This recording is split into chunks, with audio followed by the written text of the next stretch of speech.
Next chapter है polynomial regression. Last time हमने simple linear regression देखा था जो कि वन वेरिएबल का यूज़ करता था, मतलब कि वन फीचर का यूज़ करता था, राइट। इसके बाद मल्टीपल भी हम चेक करेंगे। तो देर आर सम टाइम्स कि जहाँ पर हम लीनियर रिग्रेशन यूज़ नहीं कर सकते। फॉर एग्जांपल इस चैप्टर में हमने देखा था कि अगर ऐसा कुछ डेटा है तो हम लीनियर रिग्रेशन यूज़ कर सकते हैं, लेकिन ऐसा कुछ वियर्ड डेटा है तो हम लीनियर रिग्रेशन यूज़ नहीं कर सकते। वैसे इसमें तो पोलिनोमियल भी यूज़ नहीं कर सकते। बट फॉर एग्जांपल आप देखिए कि स्टॉक की प्राइसेस, तो वो लीनियरली ग्रो नहीं करती है या फिर लीनियरली डाउन नहीं करती है। स्टॉक प्राइसेस ऐसे मूव करती है जिग जैग फॉर्म में, मतलब यहाँ है, कल यहाँ है, फिर यहाँ जाएगी, राइट। तो यहाँ पर आप लीनियर रिग्रेशन अप्लाई नहीं कर सकते, तो यहाँ पर आपको कुछ ऐसा पोलिनोमियल रिग्रेशन अप्लाई करना पड़ेगा। तो इसमें क्या होता है, मान लीजिए कि स्टॉक की प्राइस पहले 2 साल में अप थी और फिर 2 ईयर्स के बाद यहाँ पर पहुँच गई और 4 ईयर्स के बाद यहाँ पर पहुँच गई, राइट। तो अगर मुझे पता करना है कि इस डेट पर यहाँ पर जहाँ पर 2 ईयर्स थे उसके आसपास की डेट पर क्या प्राइस थी, तो वो इस लाइन के आसपास की वैल्यू के अकॉर्डिंग मुझे वैल्यू प्रेडिक्ट करके देगा, राइट। तो ये है use of polynomial regression. If your data points clearly will not fit a linear regression, it might be ideal for polynomial regression. Polynomial regression, like linear regression, uses a relation between x and y to find the best way to draw a line through the data points, right? तो यहाँ पर ये best way लग रहा है क्योंकि सारे data points का distance line से बहुत ही कम है। तो how does it work? Python has methods for finding a relation between data points to draw a line of polynomial regression. तो यहाँ पर एक एग्जाम्पल लिए जहाँ पर we have registered the car's speed, okay, and the time of the day. अच्छा, मतलब time of the day और कार की स्पीड, मतलब ये आई थिंक होगा टाइम ऑफ द डे। और यहाँ राइट, यहाँ पर आप देखिए 24 तक ये जा रहा है, मतलब कि ये आवर रिप्रेजेंट कर रहा है एक्स एक्सेस, और जो वाई एक्सेस है वो रिप्रेजेंट कर रहा है स्पीड ऑफ कार, राइट। तो इस टाइम पर इस कार की स्पीड होती है इतनी, ऐसा कुछ है, राइट। तो let's try in the V S code polynomial regression. Okay, ये तो सॉरी मार्क डाउन वाला ब्लॉक था ये। वी वांट कोड ब्लॉक और इसको डिलीट कर देते हैं,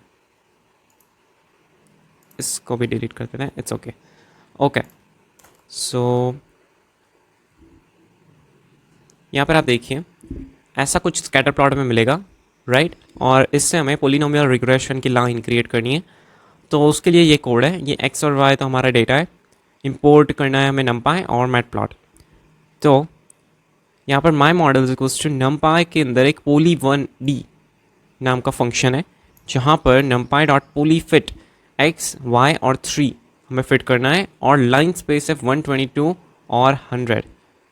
ओके, तो इसका एक्सप्लेनेशन देखते हैं हम डायरेक्ट। सो इंपोर्टिंग तो हमें पता है, डेटा भी हमें पता है। numpy as a method, let's us make a polynomial model. तो उसके लिए मेथड है poly1d और पोली फिट करना है हमें, x है हमारा डेटा, y हमारे प्रेडिक्शंस मतलब कि answers. Then specify how the line will display, we start at position 1 and end at position 22। तो यहाँ पर 1 से लेकर 22 तक जाना है हमें, मतलब कि यहाँ पर जो आवर है दैट इज़ 22, ये लास्ट वाला स्टॉप है दैट इज़ 22।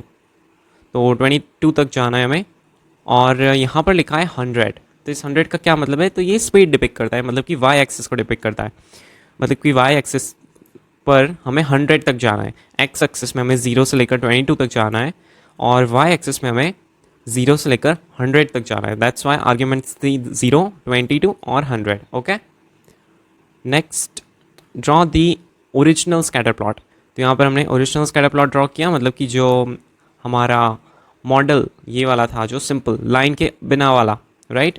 और नेक्स्ट है draw the line of polynomial regression.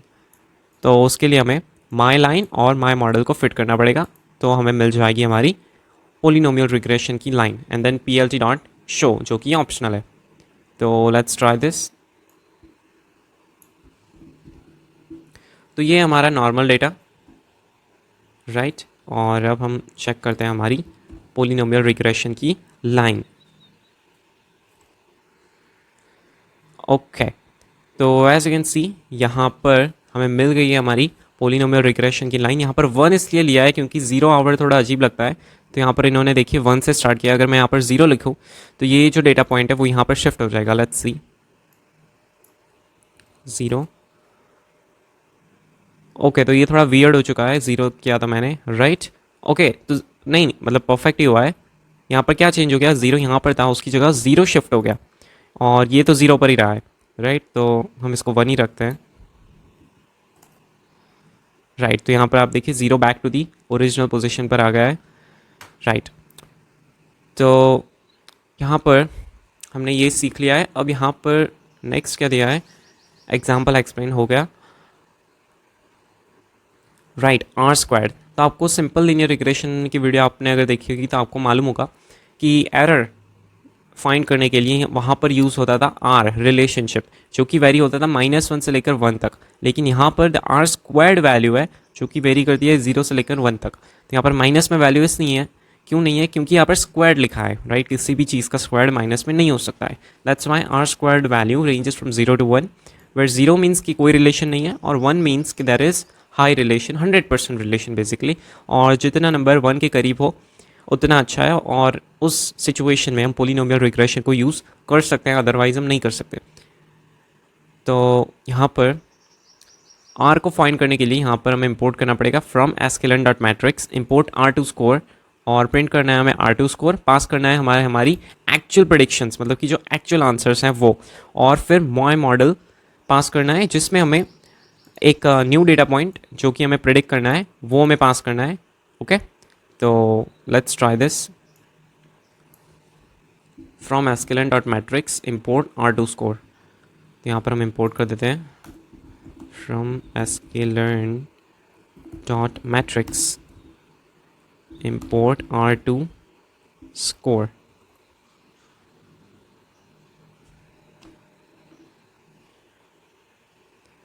इतना टाइम ले रहा है, मतलब कुछ प्रॉब्लम है आई थिंक। ओके, हो गया, आई डोंट नो, फिर से रन करते हैं, राइट। 0.3 second, good. तो यहाँ पर नेक्स्ट में ही करते हैं, प्रिंट करते हैं हम R2 स्कोर। तो यहाँ पर आप देखिए हमारा R2 स्कोर है 0.94, दैट इज़ क्वाइट गुड, क्योंकि वो 1 के काफ़ी नज़दीक है। इसका मतलब कि डेटा पॉइंट्स काफ़ी दूर नहीं है एक दूसरे से, लाइन से, एक दूसरे से नहीं, लाइन से। The result shows 0.9, it is a very good relation. Predict future values. Now we can use the information we have gathered to predict the future values. Example, let's try to predict the speed of a car that passes the toll booth at around time 5.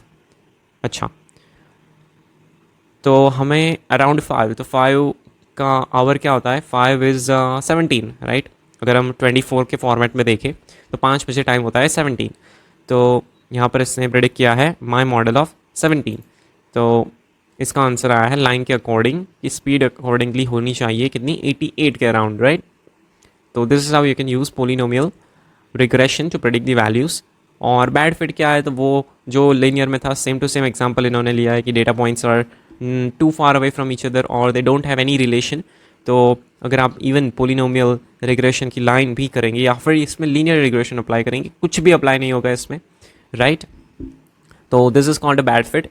और जिसमें हम अगर R print करना चाहिए तो I think 0 के नज़दीक कोई वैल्यू प्रिंट होगी, तो यहाँ पर 0.00995 प्रिंट हुआ है, दैट इज़ सो बैड। मतलब लीनियर में 0.01 था, यहाँ पर तो 0.009 है। ओके, तो ये है बैड फिट जो कि हमें नहीं करना है, राइट। तो this was polynomial regression. I hope आपको समझ में आ गया होगा। और अगर इस प्लेलिस्ट को आपने एक्सेस नहीं किया तो आपको डिस्क्रिप्शन में मिल जाएगा प्लेलिस्ट, तो you can watch other chapters too. Okay, thank you.